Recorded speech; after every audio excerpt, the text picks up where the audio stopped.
Madame, Monsieur, merci de nous rester fidèles. Vous allez suivre Info Pacifique. Voici les titres.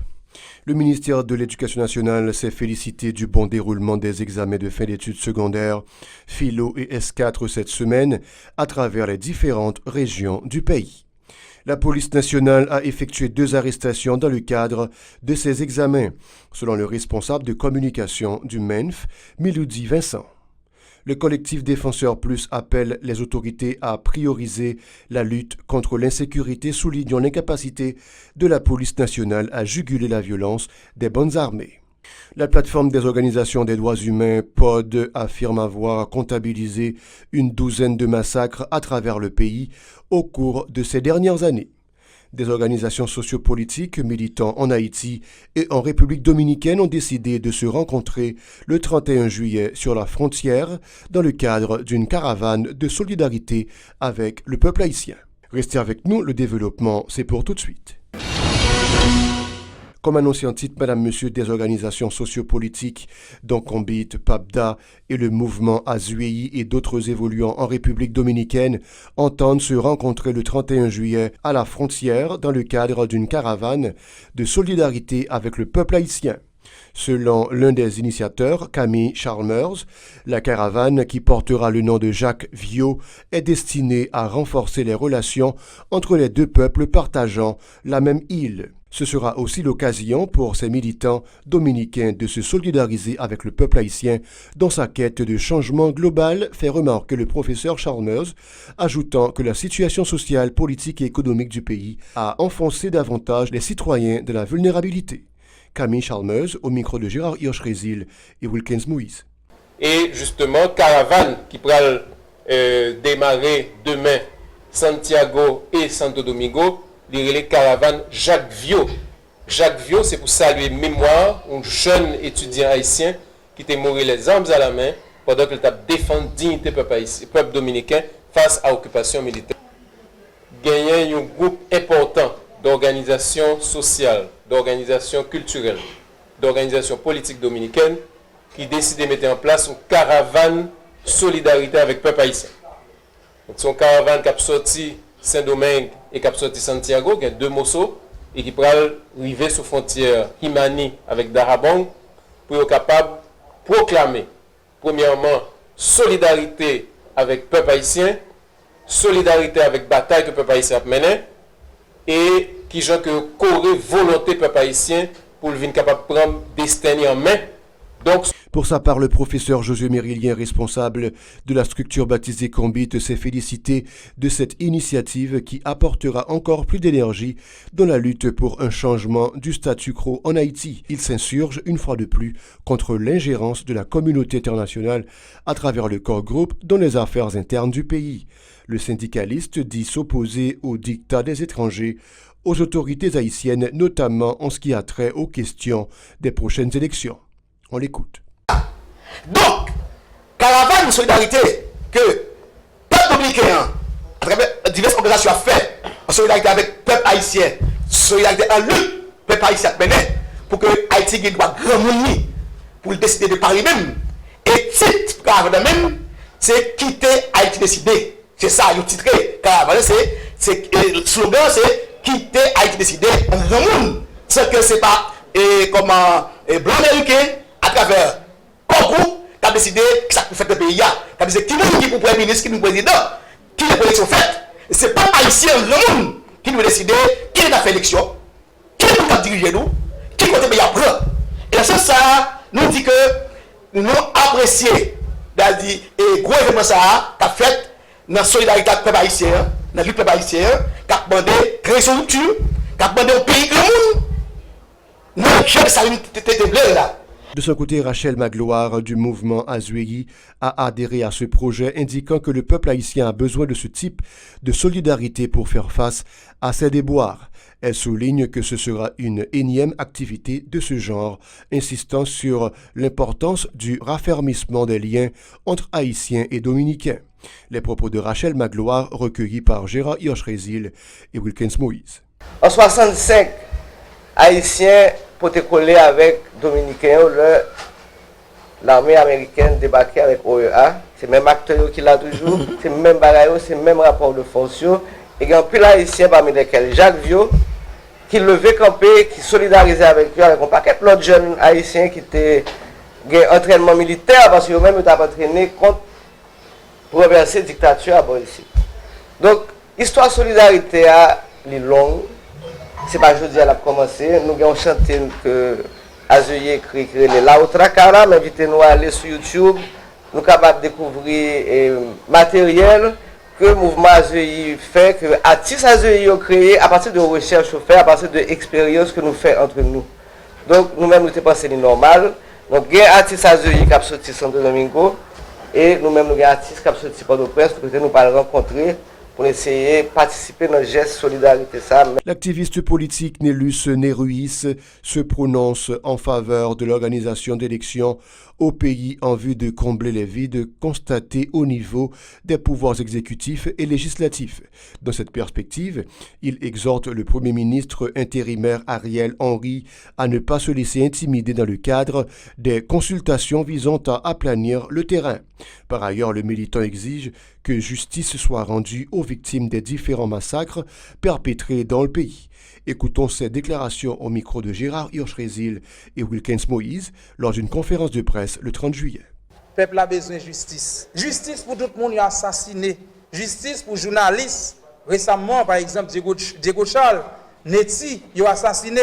Justice tout pour le président Jovenel Moïse qui a assassiné dans conditions. Personne n'est pas capable de comprendre.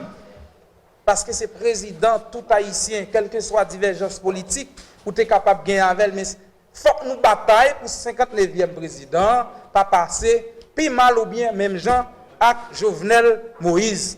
Autre chose, c'est PHTK qui dit que c'est président, Liné Balthazar c'est président PHTK. Pendant Jovenel a bien assassiné, Liné Balthazar a dans un groupe Zamil, yo a négocié pouvoir. Et moun sa yo, c'est yo qui t'a fait toute bien promotion, qui t'a parlé de comme quoi pour traiter Jovenel de tous les maux du monde. Le collectif Défenseurs Plus appelle les autorités à prioriser la lutte contre l'insécurité que confronte le pays, indiquant que la police nationale se révèle incapable de juguler la violence des bandes armées, particulièrement au niveau de l'aire métropolitaine de Port-au-Prince. Selon cette structure, la situation sécuritaire est devenue plus préoccupante suite à l'assassinat de l'ex-président de la République ayant provoqué un autre vide institutionnel après celui engendré par le décès du président du CSPJ en juin dernier. Pour le collectif Défenseurs Plus, l'échec de la PNH à sécuriser le premier citoyen de la nation pourrait occasionner son effondrement à l'instar de celui des anciennes forces armées d'Haïti FADH en 1995. Les bandes armées continuent de terroriser les résidents de plusieurs quartiers de la capitale, dont celui de Marc-Tisson, a souligné le collectif, ajoutant la persistance des cas de kidnapping dans plusieurs régions du pays. La plateforme des organisations des droits humains, POD, affirme avoir comptabilisé une douzaine de massacres à travers le pays au cours de ces dernières années. Un bilan présenté le 30 juillet lors de ses activités hebdomadaires en relation aux droits humains. Selon le coordonnateur de la POD, Alermi Pierre-Evilus, ces crimes témoignent de l'insouciance et de l'irresponsabilité des autorités face à l'escalade de la violence qui ronge le pays. Ces explications au micro de Murdi Joseph et Jose Philippe François. Et on a profité de l'occasion ça pour nous présenter un bilan sur 6 premiers mois année 2021 que POHDH préparé sur la situation de l'homme. Et bilan ça est titré aggravation crise politique là et dégradation droit fondamental peuple haïtien. Alors dans le bilan ça qui gagne là-dedans 4 parties. D'abord, c'est une mise en contexte.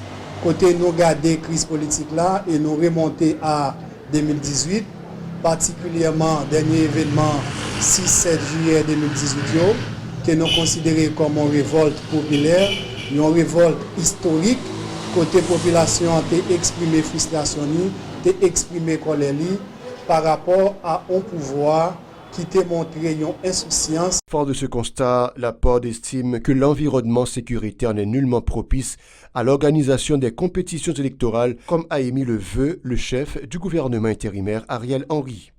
Alermi Pierre Villus dit douter de la capacité des autorités à instaurer un climat sécuritaire stable au pays pour réaliser des élections dans les délais souhaités. Le défenseur des droits humains plaide en outre en faveur de la libération des prisonniers politiques. Alermi Pierre Villus. Pour ça qui concerne les questions élections, nous croyons que conditions sociopolitiques et techniques ne sont pas réunies pour être capable de gagner élections crédibles dans le pays.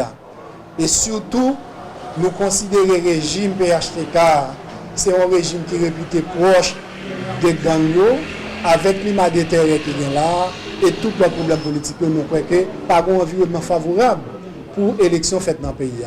C'est ça qui fait nous encourager concertation entre différents secteurs et dans le pays pour nous être capables de jouer une solution haïtienne pour nous assurer la transition correctement.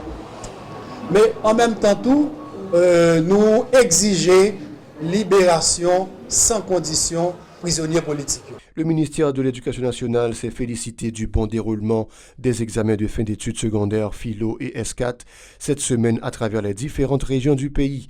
Aucun incident majeur n'est à déplorer, s'est réjoui le MENF, ajoutant les directions départementales d'éducation DDE ont fait état de la satisfaction des candidats.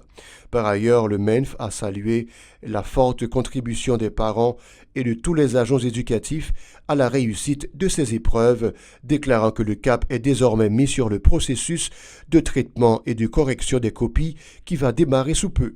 Le 30 juillet, les candidats en secondaire 3 ont subi l'épreuve anticipée de français, rappelant que les candidats des écoles normales d'instituteurs ENI et des centres d'éducation familiale CEF sont invités à poursuivre la passation de leurs épreuves les 2 et 3 août prochains dans leurs centres d'examen respectifs. Le responsable de communication du MENF, Milody Vincent, se dit satisfait de l'apport de tous les acteurs à l'organisation des examens du baccalauréat de cette année.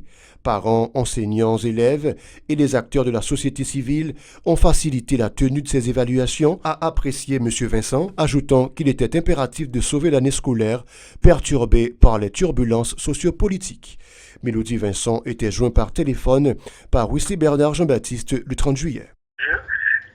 La 9e année arrivée jusqu'au baccalauréat, nous avons vraiment forte implication, engagement de parents. Donc, le ministère salue évidemment, et remercie évidemment tout agent éducatif, tout partenaire qui comprend la nécessité pour examiner ça au pied passé et accompagner Timothée. Dans l'ensemble, les candidats, que ce soit 9e année ou une qui a commencé ensemble avec CFA, particulièrement baccalauréat pour ce ça, bien passé dans l'ensemble, qui est des petits cas classiques de cas de retard, de privé complet, de cas de certains candidats qui étaient fait valoir de questions de fiches, mais que nous prenons traiter, parce que pour la plupart, c'était des cas qui correspondent à des critères de validation de candidats. Mais comme devoir, nous, depuis qu'il y a un candidat qui a des problèmes, c'est devoir ministère pour l'accompagner, parce que depuis qu'il y a une qui correspond à un critère, c'est devoir ministère pour le permettre de composer. Donc, dans l'ensemble, l'examen est bien passé et nous saluons tout partenaire, tout acteur qui accompagne nous permettre que l'examen soit bien bouclé. Milody Vincent a en outre confirmé la poursuite des examens des écoles nationales d'instituteurs unis et des centres d'éducation familiale CEF les 2 et 3 août prochains. Ces épreuves ont été interrompues suite aux funérailles de l'ex-président Jovenel Moïse. Plus loin, le responsable de communication du MENF a confirmé l'arrestation de 2 individus par les agents de l'ordre au cours de ces épreuves. Ils essayaient d'introduire des copies dans un centre d'examen, a fait savoir Milody Vincent, indiquant que de tels agissements sont répréhensibles. Ces précisions toujours recueillies par Wesley Bernard Jean-Baptiste. Ce n'est pas des étudiants ou des candidats en tant que tels, c'est des gens qui aux abords de ce examen. On a deux cas comme ça parce que nous disons dans notre conseil, tout le monde qui aux abords de ce c'est une surprenue, que ce soit essayer d'introduire ou bien créer des troubles dans le périmètre d'examen, on a fait appel à l'autorité judiciaire pour procéder à l'arrestation et il y a procédé par l'autorité judiciaire. C'est ainsi qu'il y a 2 personnes qui étaient dans le périmètre de centre d'examen, qui étaient évidemment essayé d'introduire des textes Donc, des interventions de fait, nous avons été sous contrôle la justice, sous contrôle policier, et donc c'est suivi comme fait normalement parce que nous avons fait des tentatives pour venir frauder en essayant d'introduire des textes au niveau de ça. Donc, ça sous contrôle policier, sous contrôle justice, donc dossier à transmettre. Donc, c'est suite là comme fait. Nous-mêmes, la continuer, nous-mêmes, au niveau éducation, à responsabilité par nous, dans le cadre de contrôle évaluation. C'est tout, madame, monsieur. Bon week-end sur la 54, la télé innovante.